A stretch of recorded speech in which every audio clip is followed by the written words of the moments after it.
Good morning everyone. First of all এই ভিডিঅ'টো কেতিয়া আপলোড হয় মই নাজানো, কাৰণ মোৰ হৈছে শেষ জিঅ' বেলেঞ্চ আৰু এই ভিডিঅ'টো আপলোড কৰি থৈ দিম। যেতিয়া আপলোড হয় আপোনালোকে চাব, চাই কেনেকুৱা পায় মোক কমেণ্টত জনাব। কিন্তু কমেণ্টৰ ৰিপ্লাই হয়তো মই দিব নোৱাৰিব পাৰোঁ। যদি পাৰোঁ তেনেহ'লে দিম, আৰু যদি নোৱাৰোঁ তেনেহ'লে মোক একেবাৰে বেয়া নাপাব, কাৰণ মোৰ সমস্যাটো গম পাইছে। মোৰ জিঅ' বেলেঞ্চ শেষ হৈ গৈছে আৰু এতিয়ালৈকে ৰিচাৰ্জ কৰা নাই। যদি ৰিচাৰ্জ কৰোঁ তেনেহ'লে প্লিজ সদায় ভিডিঅ' পাই থাকিব, আৰু যদি ৰিচাৰ্জ নকৰোঁ হয়তো ভিডিঅ' দিয়াত অলপ প্ৰব্লেম হ'ব পাৰে। তথাপিও আপোনালোকৰ হেল্প হোৱাৰ বাবে বা আপোনালোকৰ লাভৰ বাবে যিমান পাৰোঁ মই ভিডিঅ' দিবলৈ চেষ্টা কৰিম। কিন্তু আজি যিটো ভিডিঅ'ৰ কথা মই আলোচনা কৰিম, TA আৰ্মি, তাৰ ওপৰত প্ৰায় 1000ৰ ওপৰতো কমেণ্ট আহিছে মানুহৰ যে TA আৰ্মি কি হয়, অপেন ৰেলী কিয় হয়, ক'ত হ'ব, কেনেকৈ হ'ব, কিমান তাৰিখে হ'ব, শ্বিলঙত যাম, সঁচা নে মিছা, বা তাত গ'লে আমাৰ লাভ হ'ব নে লছ হ'ব, তেনেকুৱা ধৰণৰ কমেণ্ট বহুতো আহিছে। সেইবাবে আজিৰ এই ভিডিঅ'টোত সকলোখিনি ডিটেইলছ মই আপোনালোকক কৈ দিম যে TA আৰ্মি কি হয়, অপেন ৰেলী কিয় হয়, অপেন ৰেলীত গ'লে কি হ'ব, অপেন ৰেলীত গ'লে লাভ হয় নে লছ হয়, তাক কি কি কৰিব লাগে, সকলোবোৰ ডিটেইলছৰ ওপৰত আজিৰ এই ভিডিঅ'টোত মই সকলোকে ক'ম। কেৱল আপোনালোকে ভালদৰে চাব আৰু শেষলৈ চাব, কাৰণ সকলোখিনি মই ইয়াতে সোমাই দিম, সকলোখিনি কথা আপোনালোকে গম পাব। কিন্তু এটা কথা ভাল লাগিছে, যিসকলে TA আৰ্মিত গৈছিল তেওঁলোকে কমেণ্ট কৰিছে যে TA আৰ্মিত গৈ লাভ নাই, আৰু কিছুমানে কৈছে TA আৰ্মিত গ'লে লাভ আছে। ঠিক তেনেদৰে যিসকলে নতুন, অৰ্থাৎ 18 ইয়াৰ্ছ হৈছে মোৰ দৰে, বা এবাৰো যাই পোৱা নাই, তেওঁলোকৰ বাবে এটা ভাল খবৰ, আৰু তেওঁলোকে নাজানা কথা কিছুমান জানিব পাৰিব এইটো ভিডিঅ'ৰ সহায়ত। এইটো ভিডিঅ' আপোনালোকে চাব যিসকলে TA আৰ্মিত গৈ পোৱা নাই বা যাব বুলি ভাবিছে বা যাব, তেওঁলোকৰ বাবে এইটো ইম্পৰ্টেণ্ট ভিডিঅ', আৰু তেওঁলোকে শেষলৈ চাব। চাওক, কিছুমানে ভাবি থাকে যে অপেন ৰেলী কেতিয়া হ'ব আৰু অপেন ৰেলী কি। অপেন ৰেলী দুটা টাইপৰ আছে, এটা হৈছে TA অপেন ৰেলী, অৰ্থাৎ টেৰিটৰিয়েল আৰ্মি অপেন ৰেলী। এইটো অসমত বেছিভাগ হোৱা দেখা নাযায়, এইটো হয় শ্বিলং, মেঘালয় বা পাহাৰীয়া অঞ্চলত। সেইটো এটা আপোনালোকৰ ডাউট আছে যে অসমত কেতিয়া TA হ'ব। অসমত TA নহয়, সেইটো আৰ্মি অফিচিয়েলি এনাউন্স কৰা অপেন ৰেলী হয়। যেনেকৈ নাৰেংগীত হৈছিলে, বা বঙাইগাঁৱত হয়, বা নগাঁৱত হয়, বা যোৰহাটত হয়। তেনেকুৱা ধৰণৰ অপেন ৰেলী দুটা টাইপৰ আছে। এটা হৈছে টিএটো বুজি পালে, টিএটো ক'ত হয় বুজি পালে, আৰু ডাইৰেক্ট যোনটো অপেন ৰেলী আছে, অপেন বা খোলা ভৰ্তি আছে, সেইটো বুজি পালে। এতিয়া শ্বিলঙত কেতিয়া হ'ব, কিমান তাৰিখে হ'ব, কেনেকৈ হ'ব, তাত কি কি কৰিব লাগিব, তেনেকুৱা ধৰণৰ কুৱেশ্যন বহুতো আহিছে। সেইবাবে মই এইটো কুৱেশ্যনৰ এনচাৰটো আপোনালোকক ভালদৰে বুজাই দিম। চাওক, প্ৰতি বছৰে কোনোবা নহয় কোনোবা এটা মাহত শ্বিলঙত টিএ হ'বই, অপেন ৰেলী হ'বই। এইটো এটা প্ৰতি বছৰে চলি আহিছে আৰু প্ৰতি বছৰে চলি থাকিব। তাত হয়তো এটা পোষ্ট থাকিব পাৰে, দুটা পোষ্ট থাকিব পাৰে, 1000 পোষ্ট থাকিব পাৰে। যিসকলে গৈছে বা যাই পাইছে তেওঁলোকে হয়তো গম পায় যে প্ৰতি বছৰে অপেন ৰেলী হয় বা টিএ অপেন ৰেলী হয় শ্বিলঙত। কিন্তু কেতিয়া হয়, কেনেকৈ হয়, সেইটো অফিচিয়েলি ৱেবছাইটত এনাউন্স নকৰে। এতিয়া মই ক'ম টিএ আৰ্মিত গ'লে কি লাভ হয়, কি লছ হয়। চাওক, ফাৰ্ষ্ট টিএ আৰ্মিৰ লছটো হ'ল টিএ আৰ্মিৰ ৱেবছাইট কোনো ধৰণৰ অফিচিয়েল ৱেবছাইট নাই। যেনেকৈ আৰ্মিৰ এটা অফিচিয়েল ৱেবছাইট আছে www.indianarmy. বা joinindianarmy.nic.in। এইটো হৈছে আৰ্মিৰ অফিচিয়েল ৱেবছাইট, আৰু এইটো ৱেবছাইটত গ'লে সকলোবোৰ ডিটেইলছ পাই যাওঁ, বা সকলোবোৰ ডিটেইলছ আপোনালোকে গম পায়। কেতিয়া পোষ্ট ওলাব, কেনেকৈ এপ্লাই কৰিব লাগিব, এপ্লাই মোড কেনেকুৱা হ'ব, সকলোবোৰ ডিটেইলছ সেইটো ৱেবছাইটত থাকে। কিন্তু টিএ, টেৰিটৰিয়েল আৰ্মিৰ কোনো ধৰণৰ অফিচিয়েল ৱেবছাইট নাই। আৰু আজিলৈকে যিবোৰ টেৰিটৰিয়েল আৰ্মিৰ অফিচিয়েল ৱেবছাইট থকা বুলি আপোনালোকে ৱেবছাইটত বা গুগলত গৈ চাৰ্চ কৰে, সেইবোৰ মানুহে বনোৱা ৱেবছাইট হয়, আৰু সেইটো অফিচিয়েলি ৱেবছাইট নহয়। আৰু তাত কিছুমান ফেক ডেট দিয়া থাকে, ফেক প্লেচ দিয়া থাকে। আৰু মোক সুধি আছে তেজপুৰত টিএ আৰ্মি কেতিয়া হ'ব, তেজপুৰত কেতিয়া টিএ আৰ্মি হ'ব, বঙাইগাঁৱত কেতিয়া টিএ আৰ্মি হ'ব। বঙাইগাঁও আৰু তেজপুৰত টিএ আৰ্মি কেতিয়াও নহয়। তাত হ'ব আমাৰ যিহেতু যেনেকৈ নাৰেংগীত হৈছিল বা বঙাইগাঁৱত প্ৰতি বছৰে হৈ থাকে, বা 2 বছৰৰ মূৰে মূৰে যেনেকৈ হৈ থাকে, তেনেকুৱা ধৰণৰহে অপেন ৰেলী হ'ব। সেইটো টিএ আৰ্মি নহয়, সেইটো আৰ্মিৰ অফিচিয়েলি এনাউন্স কৰা অপেন ৰেলী হয়। আপোনালোকে টিএ আৰ্মি আৰু অপেন ৰেলীৰ কথাটো হয়তো বুজি পোৱা নাছিল, সেইবাবে এনেকুৱা ধৰণৰ কমেণ্ট কৰি আছিল। আৰু দুটা ভিডিঅ' আহি আছে, যি দুটা ভিডিঅ', এটা বঙাইগাঁও আৰু তেজপুৰৰ খিনিত কেনেকৈ এপ্লাই কৰিব লাগিব, বঙাইগাঁওখিনিত কেনেকৈ এপ্লাই কৰিব লাগিব, কোনখন ডিষ্ট্ৰিক্টে এপ্লাই কৰিব পাৰিব, আৰু এপ্লাই কৰাৰ বাবে কি কি লাগিব, আৰু কি কি পোষ্ট থাকিব, সকলোবোৰ ডিটেইলছৰ ওপৰত ভিডিঅ' আহি আছে। কেৱল আপোনালোকৰ যদি কুৱেশ্যন আছে তেনেহ'লে কমেণ্ট বক্সত সুধি যাব পাৰে।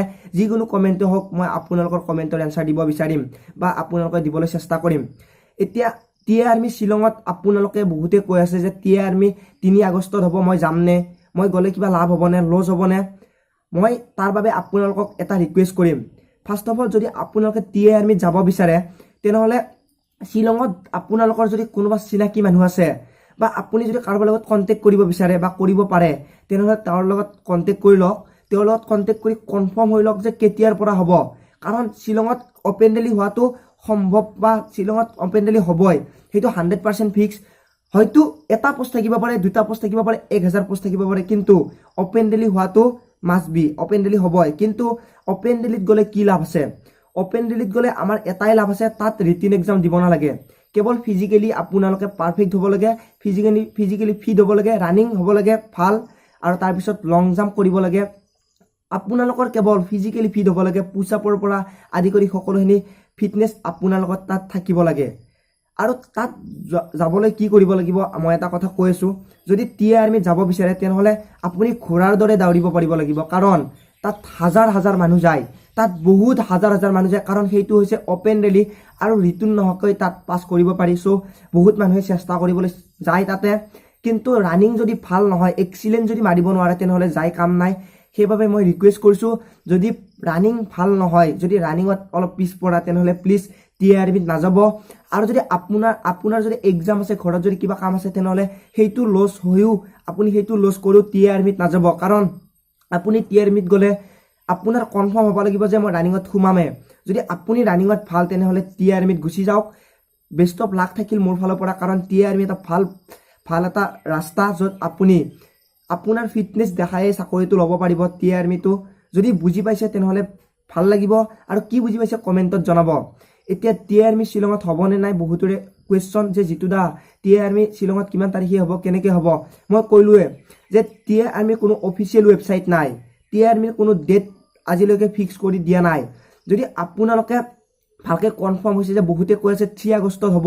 আৰু 3 আগষ্টলৈকে আৰু 2 দিন আছে এই 2 দিনৰ ভিতৰত যদি সঁচাকৈ হয় তেনেহ'লে আপোনালোক যদি ৰানিঙত ভাল তেনেহ'লে যাব পাৰে মই আপোনালোকক একেবাৰে বাধা নিদিওঁ কিন্তু টিএ আৰ্মিত যিসকলে যাই পাইছে তেওঁলোকে এটা কথাই কৈছে যে টিএ আৰ্মিত যাই লাভ নাই কাৰণ তাত ৰানিঙত বহুত মানুহ থাকে আৰু কিছুমানক ৰানিং কৰিবই নিদিয়ে কিছুমানক মাৰি মাৰি খেদাই দিয়ে সেইটো মই ভালকৈ ক'ব নোৱাৰোঁ আৰু মই কনফাৰ্ম নহয় কাৰণ মই এতিয়ালৈকে যাই পোৱা নাই আৰু যাই পালে হয়তো মই ক'লোঁ হয় আৰু যাবলগীয়া মোৰ এজ হোৱা নাছিল এইবাৰ হ'ল এইবাৰ যিহেতু মোৰ কলেজ থাকিল চ' মই নগ'লোঁ আৰু এতিয়ালৈকে ডেট কনফাৰ্ম হোৱা নাই চ' কেনেকৈ যাব পাৰোঁ বা কেনেকৈ যাম সেইটো আমি এতিয়ালৈকে ফিক্স কৰিব পৰা নাই কিন্তু যদি আপোনালোকে ডেটটো কনফাৰ্ম হৈছে যদি গম পাইছে প্লিজ তেনেহ'লে মোক কমেণ্টত জনাব আৰু সেই কমেণ্টটো মই পিন কৰি দিম আৰু সেই কমেণ্টটোৰ পৰা হয়তো বহুতৰে লাভ হ'ব সকলোৱে কমেণ্টবোৰ পঢ়ি চাব যিসকলে ভাল কমেণ্ট দিয়ে তেওঁলোকৰ কমেণ্টটো পঢ়ি চাব আৰু লাইক শ্বেয়াৰ কৰিব কাৰণ সেই কমেণ্টটোত বহুতো কথা সোমাই থাকে এতিয়া টিএ আৰ্মিত আপোনালোক যদি যাব বিচাৰে যদি ডেটটো কনফাৰ্ম তেনেহ'লে যাব পাৰে টিএ আৰ্মিৰ লছটো মই ক'লোঁ টিএ আৰ্মিত যদি ভাল ৰানিং কৰিব নোৱাৰে যাব নালাগে ফিটনেছ ভাল নহ'লে যাব নালাগে কিন্তু টিএ আৰ্মিত গ'লে লাভ আছে লছো আছে যদি আপুনি কিছুমানে এনেকৈ ভাবে যে মই ঠাই চাব যাম তেনেহ'লে শ্বিলঙত ঠাই চাব যাব পাৰে লগতে টিএ আৰ্মিত অংশগ্ৰহণো কৰিব পাৰে এইটো এটা ভাল কাম বা ভাল পদক্ষেপ এতিয়া আমি টিএ আৰ্মিত গ'লে কি কৰিব লাগিব বা কি পোষ্ট থাকে এইটো এটা ডাঙৰ কুৱেশ্যন টিএ আৰ্মিত গ'লে আমি ৰানিং কৰিব লাগিব 1600 মিটাৰ 5 মিনিট 40 ছেকেণ্ড বা 45 ছেকেণ্ডৰ ভিতৰত ৰানিং কৰিব লাগিব তাৰপিছত তাত লং জাম্প থাকিব পাৰে 9 ফুট থাকে আৰ্মিত বেছিভাগ তাৰপিছত ৰিটুন নাথাকে বুলি যাই পোৱাসকলে কৈছে ৰিটুন নাথাকে তাৰ পৰাই মই কনফাৰ্ম হৈ কৈছোঁ ৰিটুন নাথাকে এতিয়া আপুনি কি পোষ্ট থাকে তাত টেচমেন থাকে জেনেৰেল ডিউটি থাকে চ'লজাৰ জেনেৰেল ডিউটি তাৰপিছত নাৰ্ছিং থাকে তাৰপিছত ক্লাৰ্ক থাকে হয়তো নাৰ্ছিঙত বেছি পোষ্ট নাথাকে টেটমেনত বেছি পোষ্ট নাথাকে জিডিত বেছি পোষ্ট থাকে আপোনালোকে যিহত যাব বিচাৰে তাতে ভাগ ল'ব পাৰে কিন্তু মই এতিয়ালৈকে কোৱা নাই যে ডেটটো ফিক্স বুলি যদি কোনোবাই জানে প্লিজ কমেণ্টত ৰিপ্লাই দিব ভালকৈ তাত মই কমেণ্টটো পিন কৰি দিম আৰু সকলোৰে লাভ হ'ব প্লিজ কৈছোঁ যদি কমেণ্টত আপোনালোকে ডেটটো জানে তেনেহ'লে জনাব প্লিজ এতিয়া মই ক'লোঁ যে টিএ আৰ্মিত গ'লে কি ডকুমেণ্টছ লাগে ডকুমেণ্টছবোৰ আপোনাৰ যিবোৰ এডুকেশ্যনেল চাৰ্টিফিকেট আছে হাই ছেকেণ্ডেৰী মেট্ৰিক বা আপোনাৰ PRC হওক যিহেতু অসমত এতিয়ালৈকে ডমিচিয়েল আমাক এলাউ কৰা নাই ডমিচিয়েল এলাউ কৰিব যদিহে আৰ্মিত আপোনালোকে ভাগ পায় আপোনালোকে ৰানিঙত যদি ভাল কৰে তেনেহ'লে এখন চাৰ্টিফিকেট দিব সেই চাৰ্টিফিকেটৰ সলনি আপুনি ডমিচিয়েল বনাব পাৰিব এইটো এটা ভাল কাম সেইবাবে ৰানিঙত সোমালে ডমিচিয়েল বনোৱাত সহজ হয় চ' আপোনালোকে ৰানিঙত সোমাব চেষ্টা কৰিব সকলোবোৰ এডুকেশ্যনেল চাৰ্টিফিকেট PRC SC সকলোবোৰ লৈ যাব হাই ছেকেণ্ডেৰীৰ পৰা মেট্ৰিকলৈকে সকলো লৈ যাব যদি যাব বিচাৰে যিহেতু তাত আপোনালোকে অপেনলি যাব লাগিব আপোনাৰ ডকুমেণ্ট ভেৰিফিকেশ্যন হ'লে হয়তো ঘৰলৈ আকৌ আহিব লাগিব পাৰে সেইবাবে সকলোবোৰ ডকুমেণ্টছ লৈ যাব যদি গম পায় তাত একো ডকুমেণ্টছ নিনিয়াকৈ নাথাকিব ফটো ষ্টেট লৈ যাব তাৰপিছত আপোনাৰ ফটো বহুত লৈ যাব, সকলোখিনি ডকুমেণ্টছ লৈ যাব। আৰু যিসকলে জানে তেওঁলোকে প্লিজ ভালদৰে কমেণ্টত জনাব। মই এইটোৱে ৰিকুৱেষ্ট কৰিম, কাৰণ সকলোৱে নাজানে। যিসকলে 18 ইয়াৰ্ছ কৰ্চ কৰিছে তেওঁলোকৰ যাবৰ বাবে বহুত ইচ্ছা আছে, আৰ্মিত যাব বহুতৰে মন থাকে। আৰ্মিত ডিফেন্স সকলোৱে ভাল পায়, যিহেতু আৰ্মি আমাৰ জীৱন। ধৰি লৈছোঁ আমাৰ ভাৰতখন আৰ্মিৰ বাবে ৰক্ষা কৰি আছে। আৰু এতিয়া ৱৰ্ল্ডৰ ভিতৰত ইণ্ডিয়ান আৰ্মি 2nd পজিশ্যন গৈছে, America 1st, 2nd Indian army গৈছে। চ' আমাৰ বাবে এটা ভাল খবৰ আৰু গৌৰৱৰ বিষয়, কাৰণ ইণ্ডিয়ান আৰ্মি যিবোৰ কাম, ইণ্ডিয়ান আৰ্মিৰ যিবোৰ আমাক সহায় কৰি আছে সেইবোৰ হয়তো আমাৰ বাবে বহুত মূল্যৱান। যি আমি ৰাতি শুই আছোঁ সিহঁতে টোপনিৰ পৰা জাগি আছে, তাৰ পৰা আমি ৰক্ষা পৰি আছোঁ। সেইবাবে ডিফেন্সৰ চাকৰি সকলোৱে ভাল পায়। এতিয়া বহুত ক'লোঁ টি আৰ্মিৰ কথা সকলোৱে বুজি পালে। এতিয়া বঙাইগাঁও আৰু তেজপুৰৰ কথা মই কৈ আছোঁ, আজিৰ ভিডিঅ'টোত নকওঁ কাৰণ এইটো ভিডিঅ' বহুত দীঘলীয়া হৈ যাব। বঙাইগাঁৱত কেনেকৈ এপ্লাই কৰিব লাগিব, বঙাইগাঁৱৰ কিমান তাৰিখে আপোনালোকে এপ্লাই কৰিব পাৰিব, কি পোষ্ট থাকিব, কেনেকৈ এপ্লাই কৰিব লাগিব, পাৰ্চেণ্টেজ কিমান লাগিব, বা আপোনালোকে তেজপুৰত কেতিয়া হ'ব সকলোকে জনাই দিম। কিন্তু এটা কথা কনফাৰ্ম কৰি লোৱা যে বঙাইগাঁও আৰু তেজপুৰত টিএ আৰ্মি অপেন ৰেলী নহয়, সেইটো ডাইৰেক্ট অফিচিয়েলি অপেন ৰেলী হয়। যেনেকৈ নাৰেংগীত হৈ গ'ল, ঠিক তেনেদৰে নাৰেংগীত হোৱাৰ দৰে এইটো বঙাইগাঁও আৰু তেজপুৰৰ বাবে অপেন ৰেলী। কিন্তু এইটো টিএ টেৰিটৰিয়েল আৰ্মিৰ বাবে অপেন ৰেলী নহয়। এইটোৱে মোৰ ৰিকুৱেষ্ট, সকলোৱে বুজি পালে চাগে। যদি ভিডিঅ'টো ভাল লাগিছে প্লিজ লাইক শ্বেয়াৰ কৰিব নাপাহৰিব, আৰু নিজৰ বন্ধু বান্ধৱীলৈ শ্বেয়াৰ কৰি দিয়ক, কাৰণ সকলোৱে জানিব বিচাৰে। আৰু ডিফেন্সৰ ভিডিঅ' মই লৈ আহি থাকিম, সকলোবোৰ ইণ্ডিয়ান আৰ্মিৰ মেডিকেলৰ ওপৰত ভিডিঅ' বনাব সকলোৱে কৈ আছে, নিশ্চয় বনাম। সকলোবোৰ মই চাই লৈছোঁ আৰু সকলো ভিডিঅ' মই বনাম। আপোনালোকে কেৱল মোৰ চেনেলটো ছাবস্ক্ৰাইব কৰিব, চেনেলটো ছাবস্ক্ৰাইব কৰি উঠি বেল বাটনটো বজাই দিব। লগতে মোৰ যিহেতু 2nd চেনেল এটা আছে JM ব্লগ বুলি, ডেছক্ৰিপশ্যনত লিংক দি থাকিব, সেই চেনেলটো ছাবস্ক্ৰাইব কৰিব, কাৰণ তাত মই কিছুমান ব্লগ ভিডিঅ' লৈ আহি থাকোঁ, আৰু কিছুমান মানে সদায় পাৰালৈকে তাত মই লাইভ আহোঁ আৰু আপোনালোকৰ লগত কথা পাতিবলৈ চেষ্টা কৰোঁ। আজিলৈ মানে পুনৰ লগ পোৱাৰ আশাৰে মই জিতুমণি, জয় আই অসম।